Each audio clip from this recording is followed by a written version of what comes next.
talk about the left-hand part of A River Flows in You by Yorama. You've just heard the finished production of it, both hands together, but now we're going to separate the hands. I'm going to show you how easy it is to play the left-hand part. There's just 4 chords in the whole piece, and the same chords get repeated over and over and over again. The sequence of these chords doesn't change, it's always the same. And these are the 4 chords.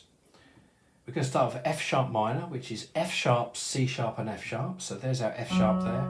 C sharp, F sharp, D, A, D, which is D major, then A major, A, E, A, and then E major, E, B, E. So it's F sharp, C sharp, F sharp, F sharp, C sharp, F sharp, D, A, D, A, E, A,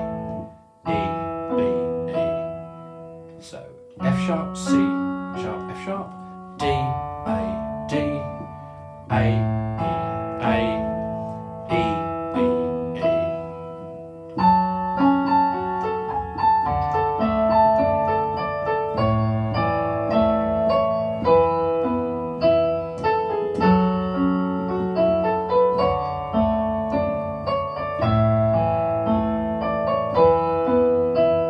So F sharp, C sharp, F sharp, D, A, D, A, E, and E, B, E.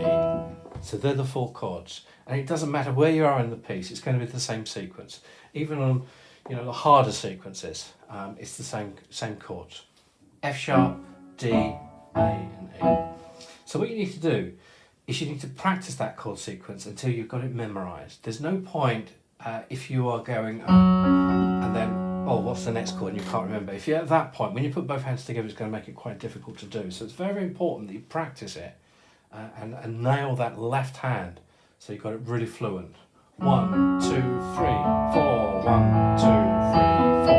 And that kind of speed. Although it's not going to be that fast, that's the way to approach learning this left-hand part.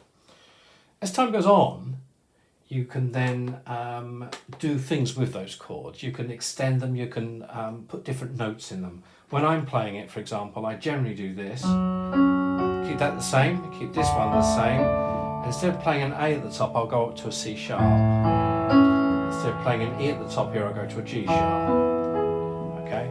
But to start with, keep it simple, keep it basic. When you've done that, you can then rejoin this video and then look at the right hand part, which is a little bit harder.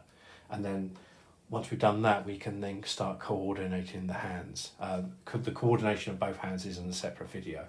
But for now, go now and practice the left hand part as I've suggested and get it memorized. And then when you're ready, you can then come back and then we'll start the right hand part. Okay, we're now going to talk about the right hand part of River Flows in You. This is quite straightforward, but there are a couple of tricky moments in the piece. So I'm going to very quickly just give you a summary of this. So the difficult parts of it are what we call crush notes. And what that means is it's basically when we're playing 2 notes almost at the same time. But when they're crushed, they're not played all at the same time. There's one, they sound like they are, but they're actually... The first note is played and then the 2 that follow it come in real quick. So it gives it the feeling of it being crushed. But it's not. Okay, so that's what they are. So here's the first one.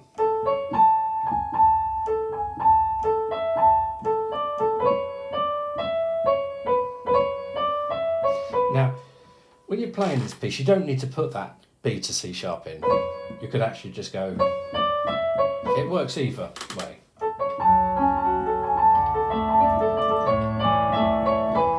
That's it without it in, and now let's put it in.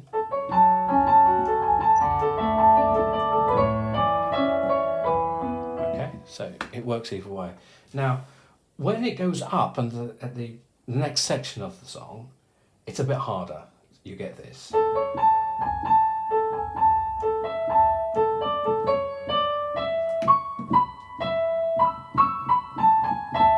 So to get that, watch very carefully. 2 on B, 3 on C sharp, 5 on E, then 2 on B, 1 on A, 3 on G sharp, and then 2 and 4 E and A.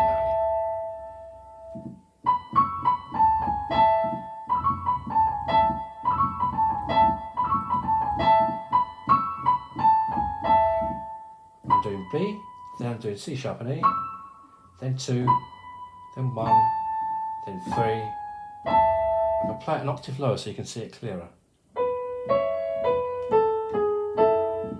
B, 2, C sharp and E, 3 and 5, B2 again, A1, G sharp 3, and then E and A 2 and 4. These are fingers 2 and 4. Okay, so that's that bit. Now, a section like that doesn't magic itself correct. It takes some commitment and quite a bit of practice. Now, the best way to practice is to constantly do it every day. And play this phrase between 15 and 20 times. It takes me about 2.5 seconds to play that. So you're not talking about a lot of time. You're talking about maybe 95 seconds to 100 seconds, 1.5 minutes a day on that. And if you keep playing that in that sort of repetitive way, within 5 days you'll have that mastered. If you don't do that, then you won't. It'll always be an issue. And what will happen is you'll get to that bit and you'll hesitate, and it'll affect the continuity of the piece. So it's very, very important to practice these little sections like this. Now, the other bit you've got in River Flows in You is the middle bit, which goes like this.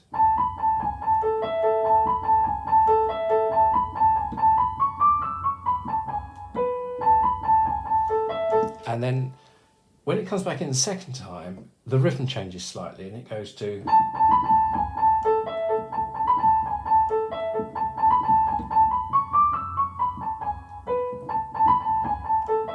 Okay, but the notes are exactly the same. The first time round you've got A with your fourth finger, B with your fifth, A with your fourth, G sharp with your third. And then A with 4, then A below it, then E in the middle. When the rhythm changes, it's the same notes, just the rhythm's different. So again, you're going to find that your little finger will be slightly resistant to it, but get in the habit of using it and it'll be a lot easier. I'm going to play it down here.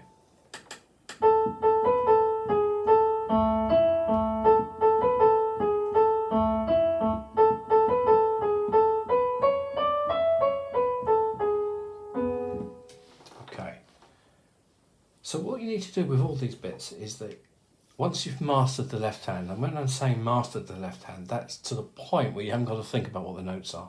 You need to be in the same position with the right hand.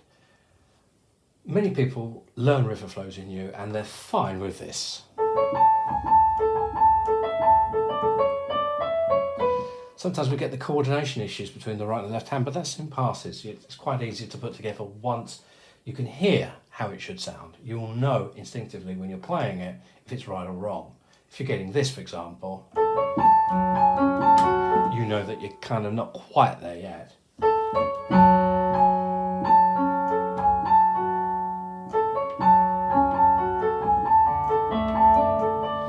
If you think about it, think of it in a time way.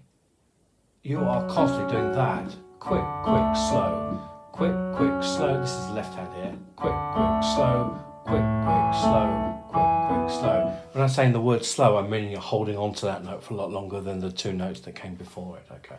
And the last part, which causes some problems, is this. I'm just going to show you. It's when the theme repeats itself. It sounds like an echo. So here's the bit preceding it.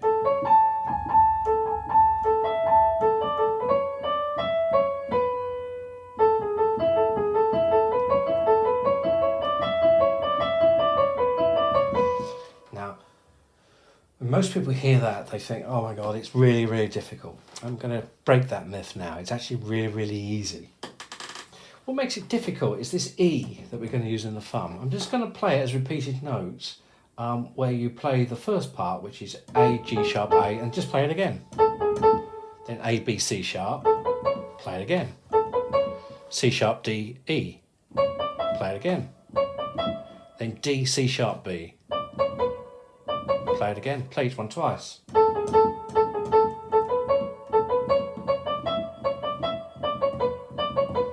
And all you're doing in between, after you played the first note, you're putting an E with your thumb in. I'll play it slowly, so you got.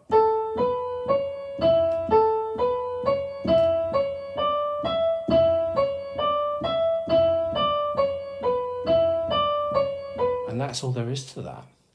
So I'm going to accent the E to really, so you can hear it. So you've got this. Here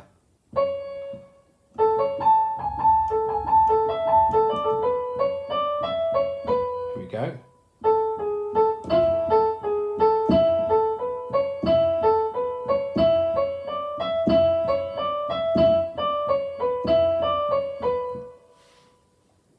A, G sharp, A. Hit the E. Repeat. Hit the E. A, B, C sharp. Hit the E. Repeat. Hit the E. C sharp, D, E. Hit the E. C sharp, D, E. Hit the E. D, C sharp, B. Hit the E. D, C sharp, B. Now, so when you're first learning it, really hammer that E, so that way you know you're getting it. So all you need to do is make sure your thumb's on E. You're not going to miss it.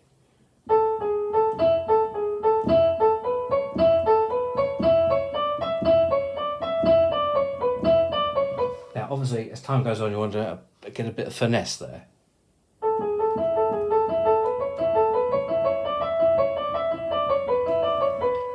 With pedal.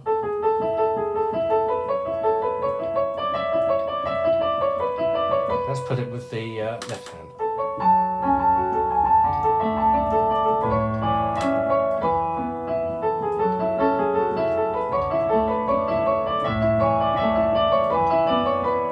That's how easy that is. Now, I'm saying it's easy, it still takes some practice. So practice like that, and then you'll find the piece as a whole will be a lot easier to play. So just make sure you now go and practice these little sections in the right hand. And if you're doing it right, you shouldn't be coming on and viewing the last section of this video within 20 minutes. It should take quite a few days. So it's important that these are all done in little sections, and then when you put them together,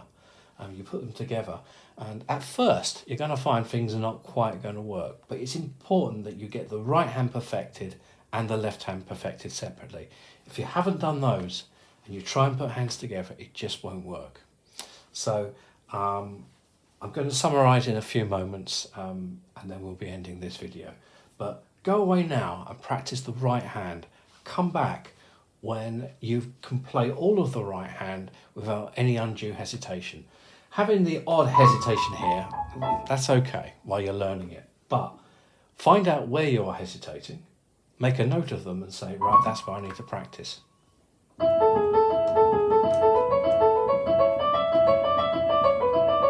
And that's the way we do it.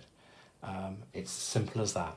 But if you don't do that, then you'll find it very, very difficult when trying to put this piece together, and you'll find the continuity is broken. So some parts of this will take longer than others, but that's what you need to do if you want to get this sounding really, really good.